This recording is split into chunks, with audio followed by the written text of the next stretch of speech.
Hey guys, DJ here with a tutorial on Minecraft, and this one is on beacons, their usage, functionality, and of course their recipe. Now let's start with the most basic part, that is the recipe. So for this one you're going to need 5 glass, a nether star, and 3 obsidian. And there you go, there's your beacon. And next up you're going to need, so I'm just going to change the time to day.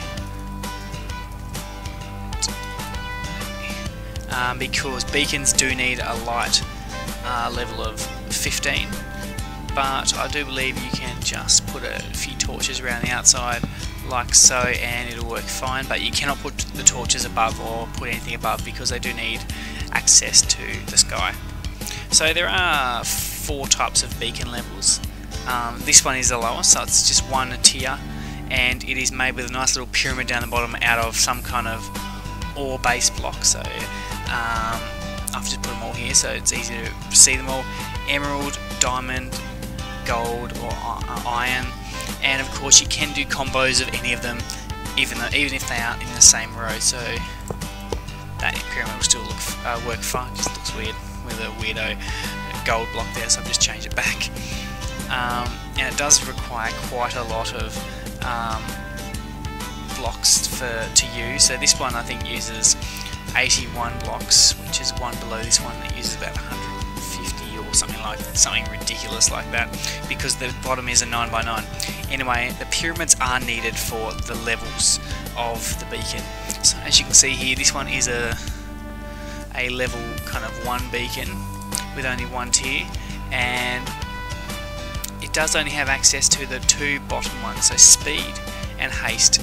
Speed will increase the movement like a potion of swiftness, and haste will increase the mining speed.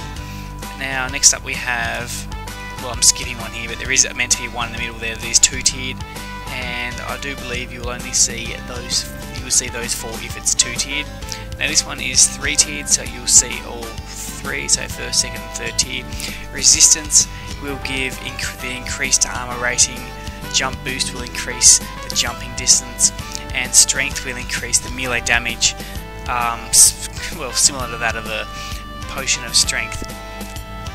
Now if you look here at this 1, 2, 3, 4 tiered one, and I'm just going to put a beacon on top. Now remember that these have to actually be solid tiers or they do not work.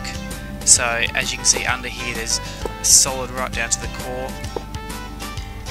So you could actually put a nice decorational blocker on the outside, then put cheap old iron or on the inside if you couldn't really afford an iron block, should I say. Just in case you couldn't afford to put diamond all through and then you could diamond around the outside or something like that. Anyway, when you do the 4 tier level, or the actually I think this one is called a 5 block base because it has 1, 2, 3 and 4 and 5 including the beacon. So here you have the access to the bottom 3 tiers, as well as the regeneration, which is a bit like a potion of regeneration and it does just heal you. So you can use regeneration, but you can also choose the second one. So there we go, I've got strength. So you got the primary power of strength. I'm actually going to use jump because jump's kind of cooler and it's easier for me. Actually speed will work too. So the primary power would let you choose one of these, and because it's the maximum pyramid, should I say, you can actually choose to have, instead of the regeneration, have speed too, so you'll have increased speed, or you can have regeneration and level 1 of speed.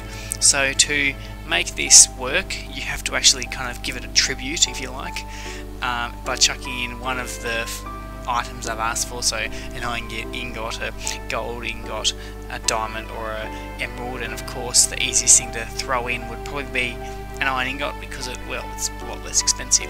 So what I'm choosing for is speed and regeneration, so I'm just going to click done, and now as you can see I have a bit more enhanced speed.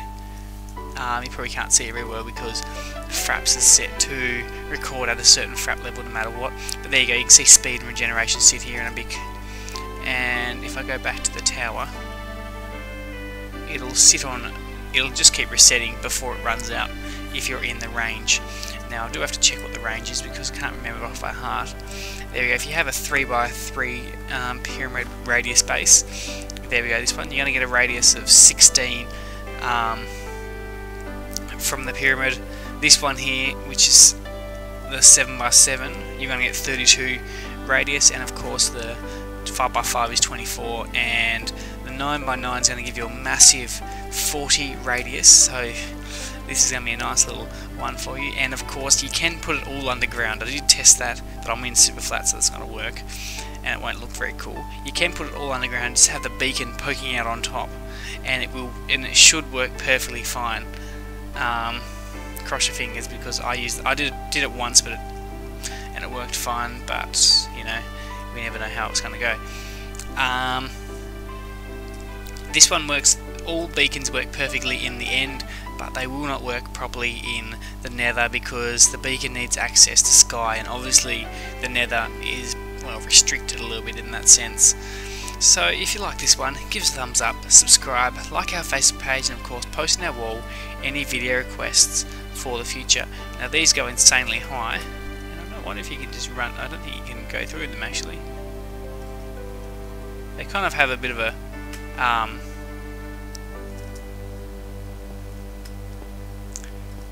repelling button, repel on them. Kind of. Well, I just did go straight through it. Never mind. Before I just kind of repelled off a bit. Anyway, thanks for watching. DJ out.